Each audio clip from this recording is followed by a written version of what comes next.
Professor Richter, can you please tell me what is the didactic concept of your course, of your online course, and what and how do I learn in the course? Yeah, of course, I can give you now an overview.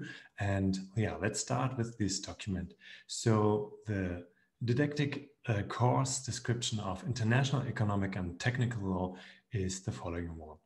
So the first question you always ask me is, what does Professor Richter's online course want? So my online course helps you to get an overview of all important facts, terms, regulations, people who are involved, figures, checklist, and samples. So this, this is my Richter scheme. So this is the scheme how you solve cases as a no lawyer and not a lawyer.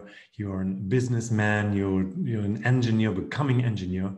And of course, my online course helps you to recognize where one still has gaps in understanding, so if you understand it or not, and to become more confident in application and implementation of all your knowledge.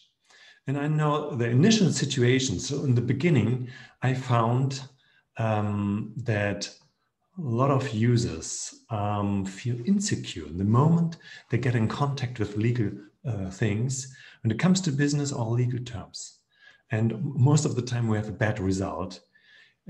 You have a lot of problems and you conclude unfavorable contracts. So after my online course, I always want to find you with the following expressions. So most of the personal managers are overwhelmed by all the international law things and types of trade and all so on. And so there are a lot of problems and you need a lot of knowledge. And I want to propose a solution, because then you can separate important from unimportant facts. You can put off by complicated sounding terms.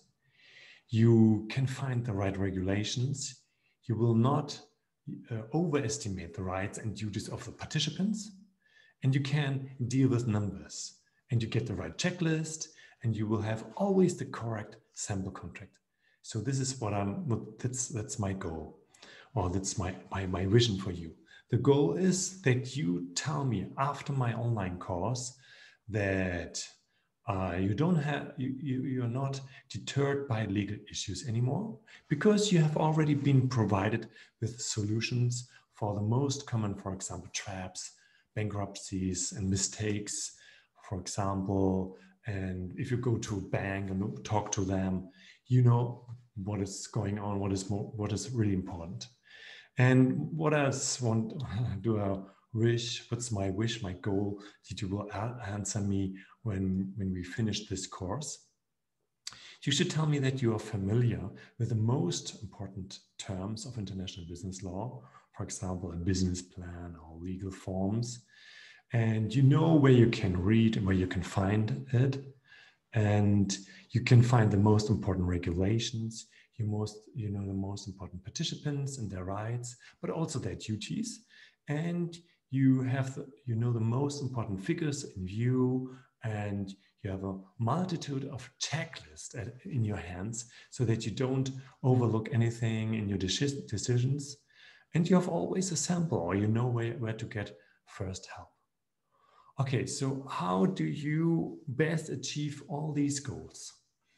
Okay, it depends a little bit on the type of learner and how long your own time is measured. So take a look at the learning paths listed below, and then please read and solve always the case studies.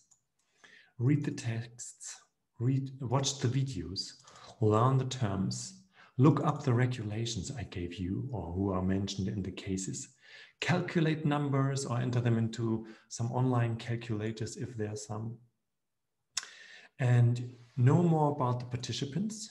Use always the checklist, fill in patterns, and if there are tests, make the test, because it helps you to find out if you reach all the goals, if you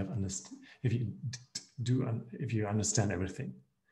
How should you prepare for my online meetings? So get ready for each week and view always the topic. So this is very important. Which topic do we have this week? For example, the didactic and the basic knowledge. We will talk a little bit later. Do your homework before the online meetings and send it to me. Discuss then your own submissions with me, with the experts in the meeting. So some of the students are also experts. And then all your findings, incorporate them into the plans or into your own cases, right? So put them in the case solutions, etc. So maybe you have your own way to go through all this. So this is what I want you please to do. And the next part, I want to show you as an example in the first topic, and this topic, Introduction to International Business Law, how to get the basic knowledge.